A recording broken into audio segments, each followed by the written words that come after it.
Hello student, welcome back to my channel. कैसे हैं आप सभी लोग।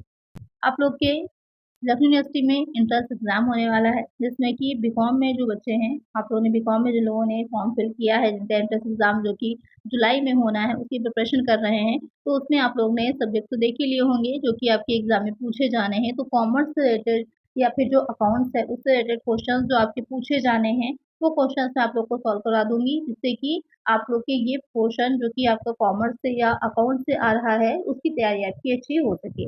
तो लेकिन इसके लिए चैनल पे बने रहिएगा। जैसे कि आप मेरे चैनल को देखिए हैं, कॉमर्स स्टडी जोन। यहाँ पर आगे तक आप लोग के बीकॉम में जब आपका एग्जाम अच्छे से क्लियर हो जाएगा, आप एडमिशन ले लेंगे, उसके बाद भी आप लोग की तैयारी के लिए किस तरह से आपको करनी है, अलग अलग सेमेस्टर वाइज क्या आपका सिलेबस रहेगा, कैसे आपको पढ़ना है, किस तरह के क्वेश्चन आते हैं, सारी चीजें मैंने ऑलरेडी कराई हुई हैं। अगर आप देखेंगे चैनल पे मेरे, तो सारी आप लोग को प्लेलिस्ट मिल जाएंगी, जहाँ पे आप अच्छे से अपनी तैयारी कर सकते हैं। तो काफी टाइम से मैं आप लोग को प्रिपरेशन करा रही हूँ। एंट्रेंस एग्जाम की तैयारी अब आप लोग के लिए स्टार्ट कर रहे हैं, जिससे कि एग्जाम में आप अच्छा स्कोर कर पाए। तो एमसीक्यू क्वेश्चंस रहेंगे। अ, आप लोग ऑलरेडी 12th में पढ़ चुके हैं, तो अब आप लोग को प्रैक्टिस ज़्यादा से ज़्यादा करनी है क्वेश्चंस की। तो आइए शुरू करते हैं। लेकिन इसी तरह की वीडियोस के लिए चैनल को सब्सक्राइब जरूर कर लीजिएगा। साथ ही मेरा टेलीग्राम चैनल है, आगे किसी भी तरह की अपडेट के लिए मेरे टेलीग्राम चैनल को जरूर से सब्सक्राइब कर लीजिएगा, फॉलो कर लीजिएगा। वहाँ पर जाकर के लिंक आपको इस वीडियो के डिस्क्रिप्शन में भी मिल जाएगा, और साथ ही कमेंट सेक्शन में भी मैं दे दूंगी। उसके बाद जब आप लोग का सिलेक्शन हो जाएगा, आगे आप लोग को अपनी तैयारी के लिए भी मेरा चैनल आपके लिए बहुत ही हेल्पफुल रहेगा।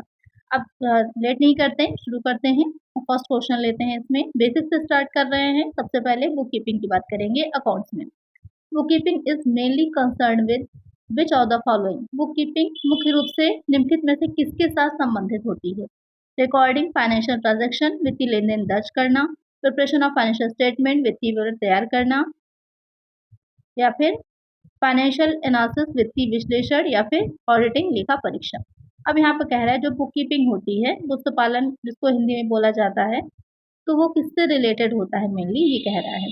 तो बुक कीपिंग और अकाउंटिंग दो चीजें रहती हैं, आपने पढ़ा होगा इसके बारे में। जो बुक कीपिंग होती है उसमें हम प्राइमरी जो काम होता है, जैसे कि जर्नल बनाना है, और जो जर्नल की सब्सिडरी बुक्स होती हैं, इसमें मेनली क्या आ जाता है, जर्नल आ जाता है।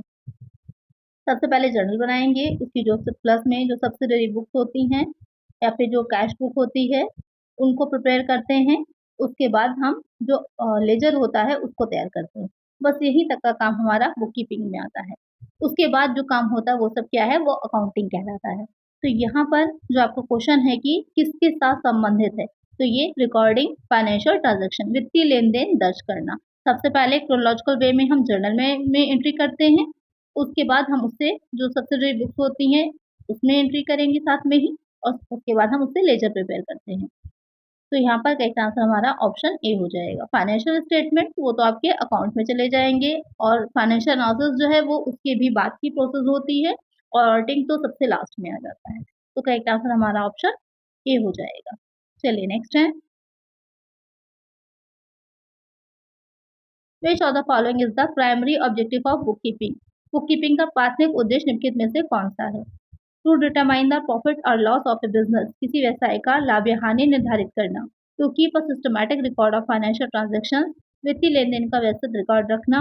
टू प्रिपेयर फाइनेंशियल स्टेटमेंट, वित्तीय विवरण तैयार करना। To provide information to management, बंधन को जानकारी प्रदान करना। अच्छा, ये आप लोग की पूरी 200 क्वेश्चन की सीरीज एक रहेगी, जहाँ पर हम जो आपके अकाउंट से रिलेटेड 200 क्वेश्चंस को सॉल्व करेंगे। उसमें से बहुत से क्वेश्चंस आपको एग्जाम में एज इट इज देखने को मिलेंगे। तो यहाँ पर आपको ये पूरी ही सीरीज को देखना है। इसके अलग अलग पार्ट्स आएंगे। ये सारे क्वेश्चन एक साथ नहीं है, इसके आपके अलग अलग पार्ट्स आएंगे, तो धीरे धीरे आपकी तैयारी होती रहेगी। अब ये क्वेश्चन पे आते हैं कि प्राइमरी ऑब्जेक्टिव क्या होता है बुक कीपिंग का। तो यहाँ पर प्रॉफिट या फिर लॉस बिजनेस का जो है उसको डिटरमाइन करना। To keep a systematic record of financial transaction, वित्तीय लेन देन का व्यवस्थित रिकॉर्ड रखना। टू प्रिपेयर फाइनेंशियल स्टेटमेंट, वित्तीय विवरण तैयार करना। To provide information to management, प्रबंधन को जानकारी प्रदान करना। तो यहाँ पर अगर हम प्राइमरी यानी कि मेन ऑब्जेक्टिव क्यों बना रहे हैं इसकी बात करें, क्या हो जाता है, सिस्टमैटिक रिकॉर्ड रखना।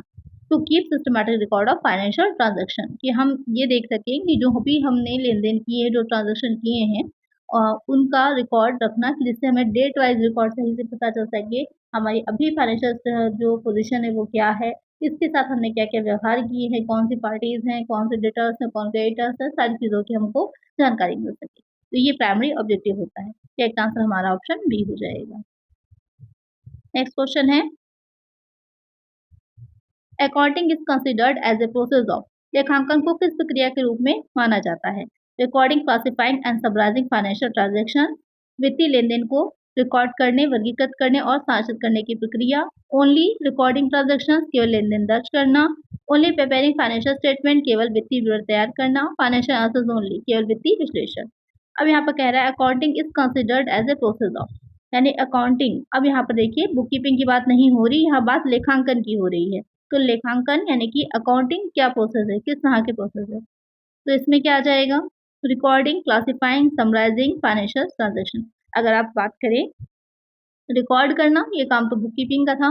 ओनली प्रिपेयरिंग फाइनेंशियल, तो उससे फाइनेंशियल स्टेटमेंट भी नहीं आते, इसमें और भी चीज़ें आपकी आ जाती हैं। फाइनेंशियल एनालिसिस ओनली, केवल आप एनालिसिस भी नहीं करते, तो सबसे बेस्ट अगर आंसर है ऑप्शन ए हो जाएगा। रिकॉर्ड करना, क्लासिफाई करते हैं, रिकॉर्डिंग करते हैं हम जर्नल में, क्लासिफाई करते हैं हम लेजर में, और उसका जो फाइनल स्टेटमेंट प्रिपेयर करते हैं। क्लासिफाई करने के बाद आपके फाइनल जो स्टेटमेंट प्रिपेयर होता है समराइज करके हम वहाँ पर अपना एक समरी हमें पता चलती है कि क्या अभी हमारी करेंट फाइनल स्टेटस क्या है एक बिजनेस का। तो करेक्ट आंसर हमारा बेस्ट आंसर ऑप्शन ए हो जाएगा। कई बार इस तरह के क्वेश्चन आते हैं कि आपको सारे ही आंसर करेक्ट लग रहे होते हैं, वहाँ पर आपको ये देखना होता है कि बेस्ट आंसर कौन सा है। नेक्स्ट है, the scope of accounting includes, लेखांकन का क्षेत्र क्या शामिल करता है? प्रिपरेशन ऑफ फाइनेंशियल स्टेटमेंट, वित्तीय विवरण तैयार करना, auditing, cost accounting, all of the above. तो यहाँ पर कह रहा है कि जो लेखांकन का क्षेत्र है वो किस चीज़ को शामिल करेगा, तो उसमें ये सब कुछ आ जाता है, आपका प्रिपरेशन भी आ जाती है, ऑडिटिंग भी आती है, कॉस्ट अकाउंटिंग भी आती है। करेक्ट आंसर हमारा ऑप्शन डी होगा, क्योंकि यहाँ पर फाइनेंशियल अकाउंटिंग नहीं लिखा, यहाँ पर सिर्फ अकाउंटिंग लिखा है। तो जब सिर्फ अकाउंटिंग है तो उसमें सभी तरह की अकाउंटिंग आ जाएंगी आपकी, तो तीनों ही आ जाएंगे। करेक्ट आंसर हमारा ऑप्शन डी होगा। विच of the following best describe the nature of accounting, लेखांकन की प्रकृति को सबसे अच्छा कौन वर्णित करता है? It is a means to an end and not an in itself, ये एक साधन है ना कि स्वयं अंत है। इट इज प्योरली थ्योरेटिकल या पूरी तरह सैद्धांतिक है। It only deals with profit and loss, या केवल लाभ और हानि से संबंधित है। It is irrelevant to decision making, यह निर्णय लेने के लिए अप्रासंगिक है। अब यहाँ पर कह रहा है कि अगर हम बात करें नेचर की, अकाउंटिंग का जो नेचर होता है तो उसको आप सबसे अच्छे बेस्ट तरीके से कैसे डिस्क्राइब कर सकते हैं? तो ये क्या हो जाएगा? इट इज ए मीन्स, यानी कि ये एक साधन भी है ना कि स्वयं अंत। इसको एक साधन की तरह आप यूज करते हैं, ये कोई तरह से अंत नहीं है कि आपने कर लिया कंप्लीट हो गया, ऐसा नहीं है। ये आपका रेगुलर चलता रहता है अकाउंटिंग का काम, और इसके बेसिस पे आप बहुत से डिसीजन भी आगे लेते हैं। तो करेक्ट आंसर हमारे यहाँ पर ऑप्शन ए हो जाएगा। नेक्स्ट है, bookkeeping is often referred to as the, bookkeeping को अक्सर language of business, heart of business, brain of business, या फिर बैकबोन ऑफ बिजनेस, यानी कि बुककीपिंग को क्या कहा जाता है? तो इसे हम लैंग्वेज ऑफ बिजनेस, बहुत ही इंपॉर्टेंट क्वेश्चन है, ये बहुत पूछा जाता है। तो जो बुककीपिंग होती है उसको हम लैंग्वेज ऑफ बिजनेस कहते हैं, व्यवसाय की भाषा। तो एक आंसर हमारा ऑप्शन ए होगा। नेक्स्ट है, which of the following is not a function of accounting, निम्नलिखित में से कौन सा लेखांकन का कार्य नहीं है? Decision making, recording transactions, budgeting, marketing. तो क्या जो है वो अकाउंटिंग का काम नहीं, तो निर्णय लेना भी है, रिकॉर्ड करना भी है और बजट बनाना भी। मार्केटिंग का काम जो होता है वो आपका अकाउंटिंग में बिल्कुल भी नहीं आता। तो करेक्ट आंसर हमारा ऑप्शन डी हो जाएगा। नेक्स्ट है, the process of transferring entries from the journal to the ledger is known as, journal से लेजर में प्रविष्टियां स्थानांतरित करने की प्रक्रिया को क्या कहा जाता है? Posting, balancing, journalising, closing. बहुत ही अच्छा और इम्पोर्टेंट क्वेश्चन है। जब आप एंट्रीज को ट्रांसफर कर रहे होते हैं जर्नल से लेजर में, तो उस प्रोसेस को हम क्या कहते हैं? तो उसे हम पोस्टिंग करना, हिंदी में खतौनी बोला जाता है। जो हिंदी मीडियम से बच्चे हैं उनके लिए है कि इसको हम खतौनी बोलते हैं, और इंग्लिश में पोस्टिंग कहा जाता है। और जब हम जर्नल बना रहे होते हैं तो जर्नल बनाने की जो प्रोसेस होती है उसको हम जर्नलाइजिंग बोलते हैं। तो दोनों को ही ध्यान में रखिएगा, दोनों में से कोई भी पूछ सकता है। नेक्स्ट है, which of the following document is prepared the end of an accounting period to summarize ledger balances, लेखांकन अवधि के अंत में लेजर बैलेंस को संक्षेप में प्रस्तुत के लिए निम्नलिखित में से कौन सा दस्तावेज तैयार होता है? ट्रायल बैलेंस है, बैलेंस शीट है, income statement, cash flow statement. अब यहाँ पर कह रहा है कि जो अकाउंटिंग पीरियड है उसके एंड में जो लेजर बैलेंस को संक्षेप में, जब हम जो लेजर होता है बनाते हैं उसमें जो बैलेंसेस आते हैं यानी कि लेजर में जो अकाउंट आपने तैयार किए उसमें जो बैलेंस निकल करके आता है उस बैलेंस से आप क्या बनाते हैं, तो उससे हम ट्रायल बैलेंस बनाते हैं, तलपट बनाते हैं। एक आंसर हमारा ऑप्शन नहीं होगा। जो ट्रायल बैलेंस आप बनाते हैं अकाउंटिंग में आता है, और अकाउंटिंग में जब ट्रायल बैलेंस हम बनाते हैं तो जो लेजर में हमने अकाउंट्स प्रिपेयर किए होते हैं उन अकाउंट्स में जो आप लोग के balance BD sorry carried forward करते हैं, सीडी लिखते हैं आप लोग इस तरह से, तो उसी बैलेंस जो बचता है उसी बैलेंस से हम तैयार करते हैं trial balance. Correct answer option A होगा। नेक्स्ट है double entry book keeping requires that. यहाँ पर कह रहा है कि जो डबल एंट्री जो होती है बुक कीपिंग के लिए आवश्यक क्यों होती है, क्योंकि डबल एंट्री सिस्टम पे अब हम बुक कीपिंग या जितना भी अकाउंटिंग का काम होता है वो आपका डबल एंट्री सिस्टम पर ही बेस्ड होता है। तो यहाँ पर क्यों आवश्यक है? Every transaction affects two accounts. हर लेन देन को दो खातों को प्रोवाइड करता है। Every transaction affects one account.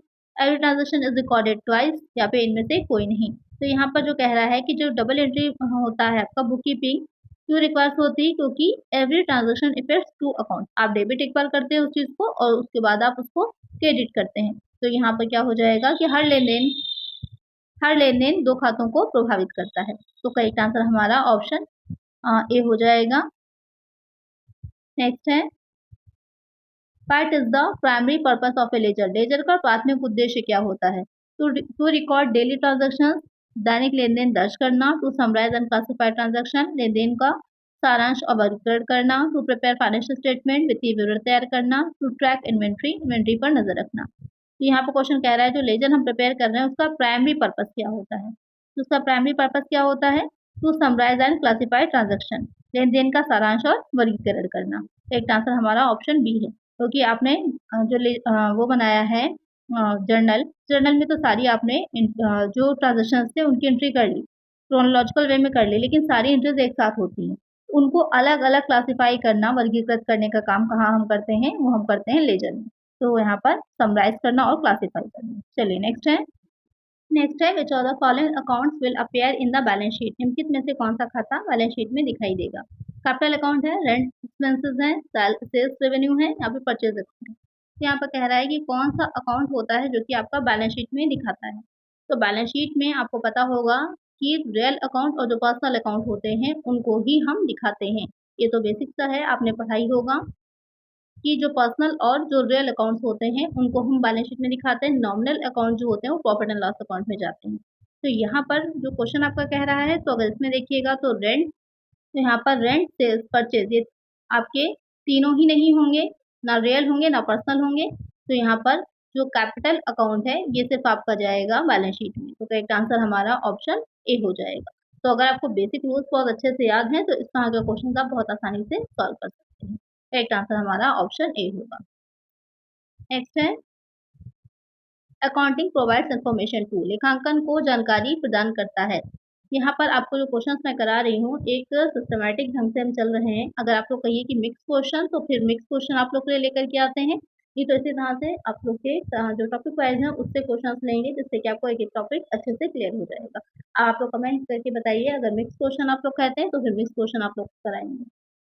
यहाँ पर जो कह रहा है कि अकाउंटिंग प्रोवाइड्स इंफॉर्मेशन, जो लेखांकन है वो जानकारी प्रदान करता है। मैनेजमेंट, इन्वेस्टर्स, क्रेडिटर्स, तो सभी को जानकारी प्रदान करता है। जो आपने अपने रिकॉर्ड्स रखे होते हैं, चाहे वो बैलेंस शीट हो, प्रॉफिट एंड लॉस हो, वो सभी को ही, चाहे वो मैनेजमेंट हो, इन्वेस्टर्स हो या फिर क्रेडिटर्स हो, तीनों के लिए इन्फॉर्मेटिव होंगे। तो एक आंसर हमारा ऑप्शन डी हो जाएगा। नेक्स्ट है which of the following is not a part of financial statement. इनमें से कौन सा वित्तीय विवरणों का हिस्सा नहीं है? इनकम स्टेटमेंट, आय विवरण, कैश फ्लो स्टेटमेंट, नकदी प्रवाह विवरण, बैंक रिकंसलेशन स्टेटमेंट, बैंक समाधान विवरण, बैलेंस शीट। यहाँ पर कह रहा है कि कौन सा इसमें से फाइनेंशियल स्टेटमेंट का एक हिस्सा नहीं है, एक पार्ट नहीं है। तो इनकम स्टेटमेंट भी होता है, कैश फ्लो भी होता है, बैलेंस शीट भी होती है, लेकिन ये जो बैंक रिकंसलेशन स्टेटमेंट जिसको कि शॉर्ट में आप बीआरसी बोलते हैं, ये सॉरी बीआरएस बोलते हैं, ये जो है फाइनेंशियल स्टेटमेंट का हिस्सा नहीं होता। अगर कंपनी चाहे तो वो स्वयं से बना सकती है, लेकिन ये मतलब कह सकते हैं कि कस्टमर इसे खुद बनाता है, ना बैंक बना करके देता है, ना जिसका अकाउंट है सॉरी ना तो कोई और बनाता है। बनाता कौन है? जिसका जो चाहेगा कि ये देखना कि उसकी जो कैश बुक है और जो उसकी पासबुक होती है उन दोनों के बीच में डिफरेंस क्यों आ रहा है, अगर वो ये देखना चाहता है तो इसके लिए वो बैंक रिकंसिलिएशन स्टेटमेंट प्रिपेयर कर सकता है। इस पे अलग से क्वेश्चंस भी आपके लिए लेकर के आएंगे, बहुत ही इंपॉर्टेंट टॉपिक है ये। चलिए नेक्स्ट है the systematic recording of financial transactions is called. वित्तीय लेन-देन का व्यवस्थित रिकॉर्डिंग क्या कहलाता है? Accounting, auditing, bookkeeping, budgeting. यहाँ पर कह रहा है systematic recording of financial transaction. और जब आपके फाइनेंशियल ट्रांजेक्शन को आप सिस्टमैटिकली एक तरीके से व्यवस्थित तरीके से रिकॉर्ड करते हैं तो क्या कहलाता है? उसको हम बुककीपिंग कहते हैं, क्योंकि वो सिस्टमैटिक रिकॉर्डिंग किस में आती है?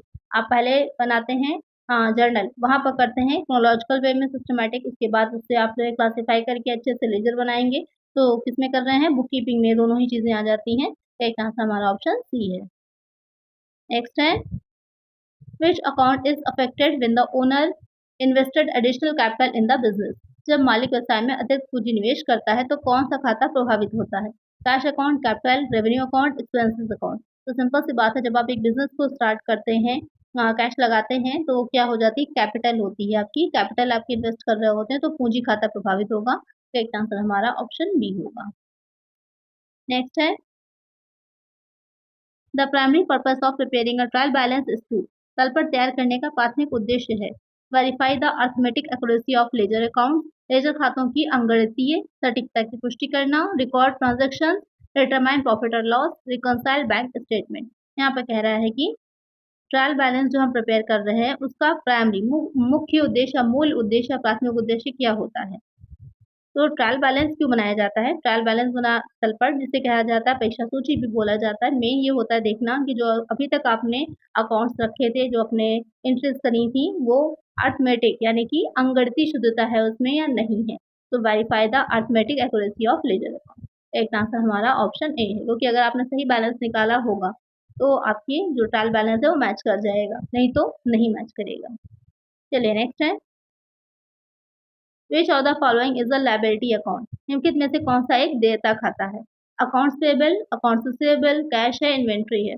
यहाँ पर लायबिलिटी है, तो लायबिलिटी किस में आएगी? जो आप लोग के अकाउंट पेबल होते हैं, देय खाते। यहाँ पे ये देय नहीं होगा, ये प्राप्य हो जाएगा, हिंदी में गलत हो गया है। तो अकाउंट्स रिसीवेबल है, तो यहाँ पे ये वाले जो है ये आपकी एसेट हो जाती है, पेबल जो होते हैं वो लायबिलिटी होते हैं। एक आंसर ऑप्शन ए हो जाएगा। नेक्स्ट क्वेश्चन है, accounting, the accounting equation is, यहाँ पर आपको बताना है कि लेखांकन समीकरण इसमें से कौन सा है। तो कौन सा सही है ये आपको बताना है। 4 दे रखे हैं और ये बहुत मोस्ट इंपॉर्टेंट क्वेश्चन है, बहुत पूछा जाता है, उतना ही सिंपल भी है। तो asset is equal to liability plus equity, या फिर asset is equal to liabilities minus equity, asset plus liability is equal to equity, या फिर asset is equal to revenue minus expenses. ये तो होता ही नहीं है, तो ये गलत ही हो जाएगा। तो इन तीन में अगर हम देखें तो जो एसेट्स होती हैं वो किसके बराबर होती है? लायबिलिटीज और इक्विटी के। तो करेक्ट आंसर हमारा ऑप्शन ए हो जाएगा। जो बैलेंस शीट आप बनाते हैं तो बैलेंस शीट में एक साइड क्या हो जाता है? लायबिलिटीज होती हैं, एक साइड आपके एसेट्स हो जाती हैं। तो लायबिलिटी में कैपिटल हो जाती है आपकी, और प्लस जो अदर लायबिलिटीज होती हैं आप उनको लिखते हैं, और इधर आपकी सारी एसेट्स आ जाती हैं, चाहे वो फिक्स्ड हो या फिर करेंट एसेट्स हो। तो यहाँ पर करेक्ट आंसर हमारा ऑप्शन बी है। ये वाला बी भी गलत है और सी भी गलत है। चलिए नेक्स्ट है, which financial statement shows the financial position of A company at a specific point in time? कौन सा वित्तीय विवरण किसी कंपनी की वित्तीय स्थिति को किसी विशिष्ट समय पर दिखाता है? इनकम स्टेटमेंट, बैलेंस शीट है, कैश फ्लो स्टेटमेंट है, स्टेटमेंट ऑफ रिटेन अर्निंग है। यहाँ पर कह रहा है किसी एक स्पेसिफिक पॉइंट ऑफ टाइम पर कौन सा स्टेटमेंट है जो किसी भी कंपनी की पोजीशन को दिखाता है।